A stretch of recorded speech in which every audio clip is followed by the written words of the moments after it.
Former President Donald Trump has been indicted by a grand jury in New York. That's where we're starting the 7 from the Washington Post. I'm Jeff Pierre. It's Friday, March 31st. Let's get you caught up with today's 7 stories. So, what does a Trump indictment actually mean? He's been charged with at least one crime, but the indictment is sealed, so we don't know what he's been charged with yet. The panel had been hearing evidence about Trump's role in hush money paid to an adult film star during his 2016 presidential campaign. He's the first person in U.S. history to serve as president and then be charged with a crime. So this is uncharted territory. Trump is expected to turn himself in and appear in court in New York on Tuesday afternoon. As for his 2024 presidential campaign, he can still run even if convicted.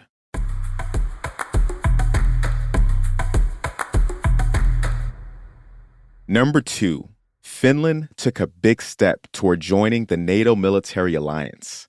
Turkey's parliament voted to approve Finland's membership bid yesterday. This was the last major roadblock. The move would double NATO's land border with Russia.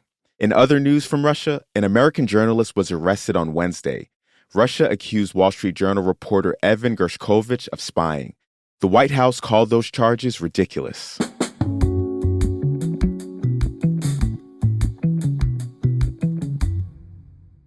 Number 3, severe storms are expected today across the central U.S.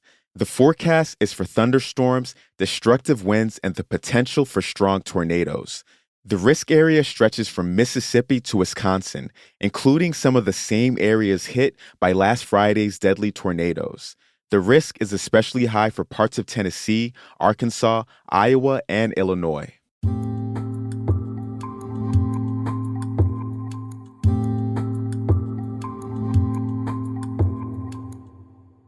Number 4, millions of people will start losing Medicaid coverage tomorrow. That's because another pandemic-era policy is going away. People on the public health insurance had been allowed to keep it throughout the pandemic, regardless of state qualifications or limits. That ends starting tomorrow. 5 states, including Arizona and Arkansas, will begin cutting off people who no longer qualify. Other states will follow between May and July. That means a huge number of Americans will suddenly be without health insurance.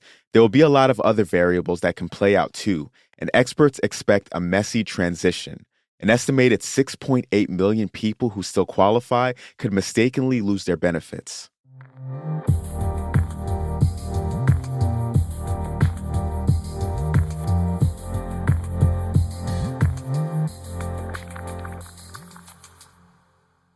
Number 5.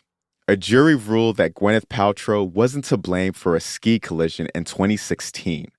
A 76-year-old man named Terry Sanderson claimed that the actress hit him on a slope in Utah and left him with life-changing injuries. The 2-week trial has been full of uncomfortable moments, like when Sanderson's attorney, Kristen Van Orman, commented on Paltrow's fashion on the slopes. And this. May I ask how tall you are? I'm just under 5'10". Okay. I am so jealous. I think I'm shrinking, though. You and me both. I have to wear 4-inch heels just to make it to 5'5". Well, so they're very nice. Oh, thank you. Yes, that was an actual exchange from the trial. The jury ruled that the collision was Sanderson's fault and awarded Paltrow $1 in damages.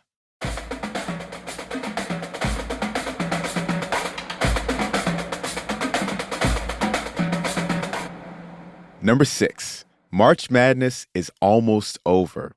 The Final Four tips off this weekend in both the men's and women's NCAA basketball tournaments.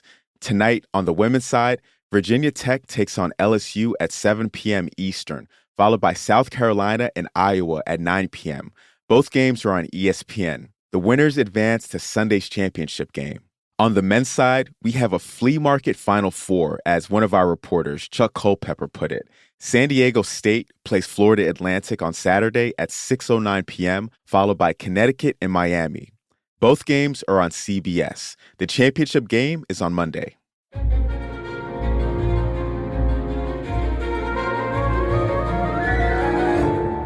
Number 7. We've got some bad news for you Jurassic Park fans. The T-Rex probably looked very different from what you expect. A new study found that the dinosaur had lips that covered their teeth. That means that they would have looked more like Barney and less like the bear-toothed monster from movies. This is just one way our perceptions of the T-Rex and other dinosaurs have changed over time, as scientists have dug up new evidence.